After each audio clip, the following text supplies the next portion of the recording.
전 세계 한인들의 오랜 수건인 동포청 설립이 마침내 실현을 앞두고 있습니다. 이곳 미주 250만 한인들은 국민의힘과 더불어민주당이 정부 조직 개정안을 2월 임시국회에서 처리하기로 합의하자 쌍수를 들어 반기는 분위기입니다. 두 당은 14일 정책협의체 협의를 통해 재외동포청을 신설하고 보훈처를 보훈부로 격상하는 것을 핵심으로 하는 개정안에 의견을 모았습니다.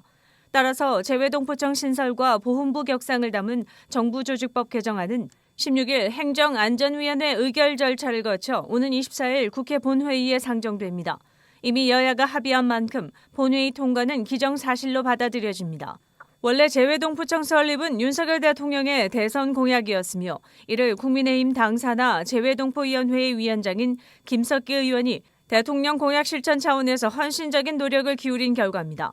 외교부 산하의 외청으로 신설되는 재외동포청은 재외동포 정책을 통합하는 컨트롤 타워 역할을 하게 될 것으로 보입니다. 영사, 출입국, 병역 등 서비스는 물론 교류 협력, 차세대 동포교육 등을 통합 수행하게 되는 등 해외 한인들을 위한 효율적인 원스톱 서비스를 제공하게 됩니다. 무엇보다 복수국적 허용 요건 완화 검토를 비롯해 재외국민 투표 참여, 각종 세제 개선을 위한 제도 보완, 한글학교 지원, 해외 입양 동포 지원 확대 등의 과제를 수행하게 됩니다.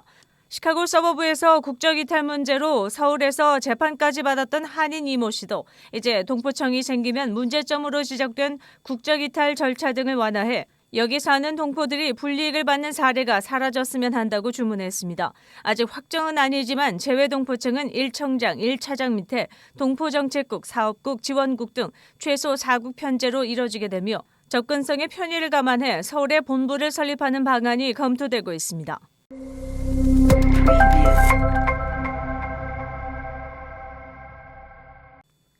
연방하원에 북미 이산가족 상봉을 지지하는 초당적 결의안이 제출됐습니다. 미 하원 외교위원회 산하 인도 태평양 소위위원장인 한국계 영김 의원은 14일 시드니 캠라거 도브 의원과 함께 이런 내용의 결의안을 발의했다고 밝혔습니다. 결의안은 한국 전쟁으로 헤어진 한국계 미국인과 북한 현지 가족의 상봉을 지지하고 이를 적극적으로 추진하도록 미국과 북한 정부에 촉구하는 내용을 담았습니다. 이번 결의안에는 앤디 김, 메릴린 스트리클런드, 미셸 박스틸, 한국계 의원들이 빠짐없이 서명했습니다.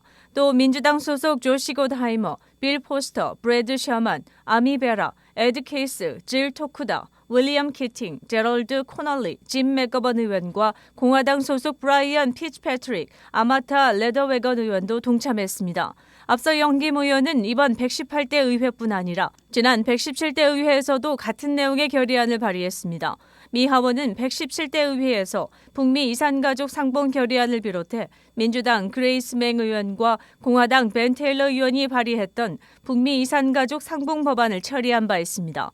그러나 이 발의안은 2021년에 상원에서 부결된 바 있고 2022년에는 상원까지 올라갔으나 처리되지 못한 채 회기를 넘겼습니다.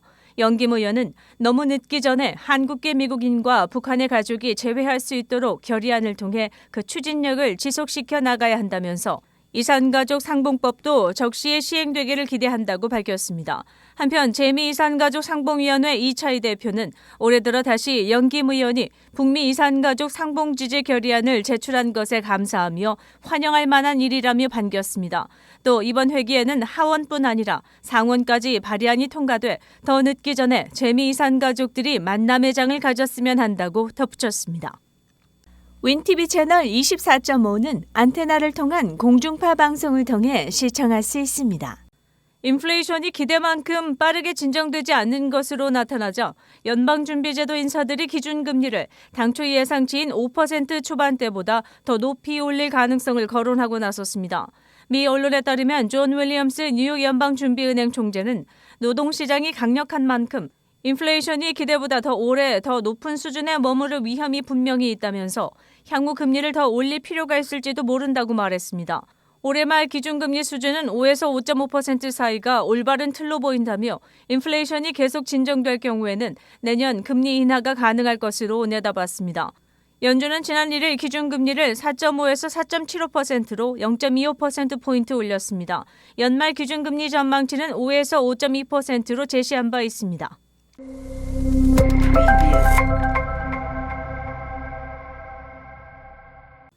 항공기를 이용한 장거리 여행을 하는 승객들이 점차로 늘어나는 추세입니다.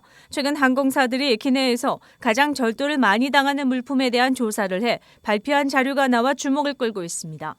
승객이 앉은 자리에는 더 이상 이어폰 등을 제공하지 않습니다. 필요한 승객이 스스로 챙겨 다닌다는 지적입니다. 발표에 따르면 비행기 안에서 없어지는 물건 중 의외로 구명조끼 절도가 가장 빈번한 것으로 드러났습니다. 항공사 관계자는 구명조끼 절도 사건이 빈번히 발생하다 보니 착륙할 때마다 좌석 아래의 구명조끼가 그대로 있는지 확인하라는 지시를 받고 있다며 실제로 비행기 내 구비된 것 중 절반이 없어지는 날도 있었다고 토로했습니다. 특히 휴양지 스타일의 해변을 가는 승객들은 구명조끼를 가져오면 비치 입장 시 비용을 절약할 수 있다는 소문이 퍼졌기 때문입니다. 그러나 비행기 안의 구명조끼는 기본적으로 최소한 준비해야 하는 숫자가 있기 때문에 만약에 사태에 대비해 최소한의 구명조끼가 갖춰져야 합니다. 항공사 측은 이에 골치를 앓을 정도입니다. 매 비행에서 이착륙 때마다 구명조끼가 잘 있는지 확인하는 것이 승무원들의 일상이 됐다는 지적입니다. 한편 구명조끼 외에 없어지는 물품에는 1등석의 경우 베개나 담요가 많다고 항공사 측은 밝혔습니다.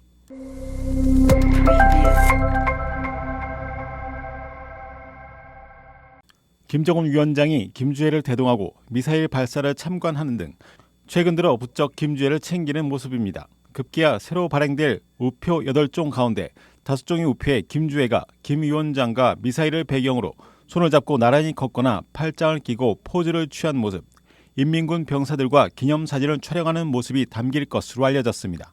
이번 우표 발행은 북한의 대륙간 탄도미사일 화성 17형 발사 당시 김 위원장의 현지 시찰에 동행한 모습을 담은 것이긴 하지만 최근 김주애에 대한 우상화 정황이 잇따라 포착되는 상황이어서 주목됩니다.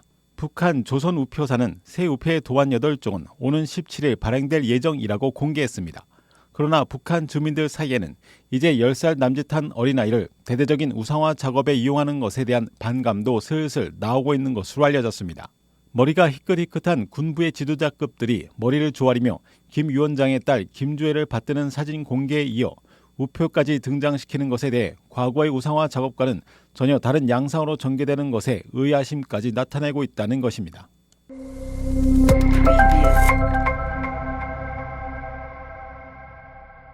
핀테크 금융기술의 한국 기업 웨이브리지가 14일 미국 뉴욕 증권거래소에서 미국 내 자산운용사인 네오스의 인컴 상장지수 펀드 ETF 상장을 기념해 거래소 장 마감 알리는 클로징벨 행사에 참여했습니다. 네오스는 웨이브리지가 한국 금융회사 최초로 기업 인수 방식이 아닌 미국 시장에 직접 진출해 설립한 운용사입니다. 이날 뉴욕 증권거래소 외벽에는 네오스 상장을 기념하기 위해 회사명을 적은 대형 현수막과 함께 태극기가 걸렸습니다. 오종욱 웨이브리지 대표는 세계 굴지의 자산운용사 1세계인 뉴욕 증권거래소에서 클로징벨 행사에 웨이브리지가 어깨를 나란히 하고 미국 금융시장의 심장부에서 타종하게 돼 자랑스럽다며 앞으로 전통 자산에 이어 디지털 자산까지 다양한 자산군을 포괄하는 인컴형 상품 스펙트럼을 선보일 예정이라고 말했습니다. 웨이브리지에 따르면 네오스의 ETF 총 운용 자산은 출시 5개월 만에 2,280만 달러로 작년 말 대비 190% 증가했습니다. 시카고 한인동포 일간지 한국일보는 전자신문으로도 배포됩니다. 시카고 한국일보 무료신문은 가까운 한인식당이나 마켓에서 볼 수 있습니다. 뉴스24에서는 여러분의 제보를 기다립니다. 제보 전화 847-290-8282번입니다.